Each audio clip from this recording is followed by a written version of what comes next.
Soyez bénis, soyez bénis. Alors, méditons ensemble dans Ruth, le chapitre 1, versets 1 à 5. Du temps des juges, il y eut une famine dans le pays, point de suspension, et Naomi resta privée de ses 2 fils et de son mari. Alors, du fait de la famine, Naomi et sa famille ont quitté Bethléem pour Moab en vue d'un avenir meilleur. Mais cette entreprise s'est soldée par la mort du mari et des enfants de Naomi. Et cette situation a l'avantage de présenter 2 images. La première image est celle de celui qui agit en fonction de sa logique et des circonstances. Bref, c'est l'image du disciple de Jésus, le disciple charnel. Naomi et sa famille ont décidé de quitter Bethléem pour rechercher solution à la famine en Moab. Mais de toute évidence, vu comme cela s'est terminé, ce n'était pas la chose à faire. Pourtant, leur choix semble être tout ce qu'il y avait de plus logique à l'époque. Mais cette façon de faire et de voir, c'est le modèle de ceux qui marchent par la vue sans considérer Dieu leur créateur. Quand surviennent les difficultés, ils font des calculs, ils analysent la situation avec leur intelligence et leur vue. Parfois même ils prennent conseil chez leurs amis, mais ils ne considèrent pas l'Éternel leur Dieu, ils font tout sauf le consulter. Genèse 26, versets 1 à 3. Du temps d'Abraham, il y eut une famine, et alors qu'Isaac s'en allait à Guéra vers Abimelech, l'Éternel lui apparut et dit: ne descends pas en Égypte, mais demeure dans le pays que je te dirai. Séjourne dans ce pays-ci, je serai avec toi et je te bénirai. En vérité, c'est l'instruction du Seigneur qui doit guider nos pas et non pas les raisonnements logiques.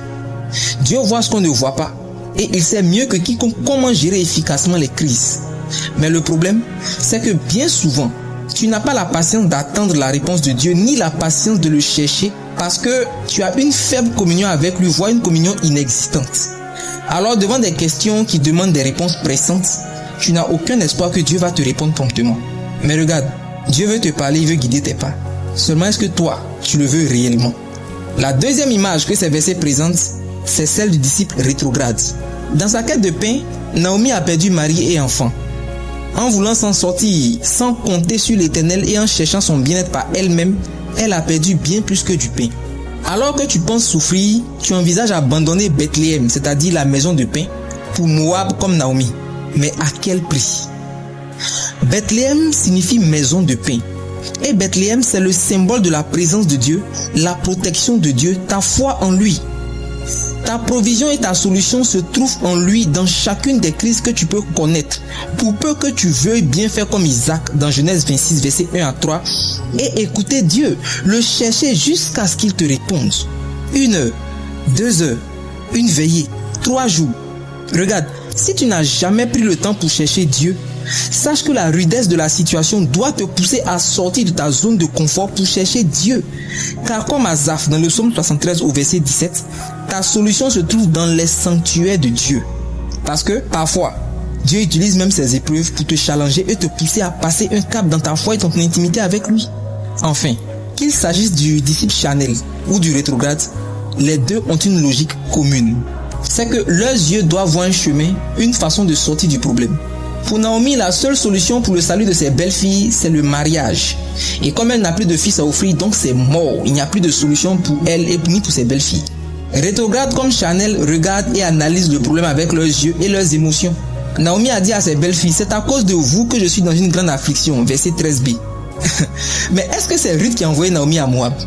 Écoute, tant que tu seras en train de considérer ce que tes yeux voient comme le problème réel, tu seras condamné à lutter dans beaucoup d'efforts. Et comme la logique humaine voit dans la multiplication des efforts un espoir, alors tu es condamné à t'épuiser complètement avant de reconnaître que Jésus est la solution. En effet, la logique humaine voit comme paresseux de ne pas se débattre, de ne pas essayer encore et encore.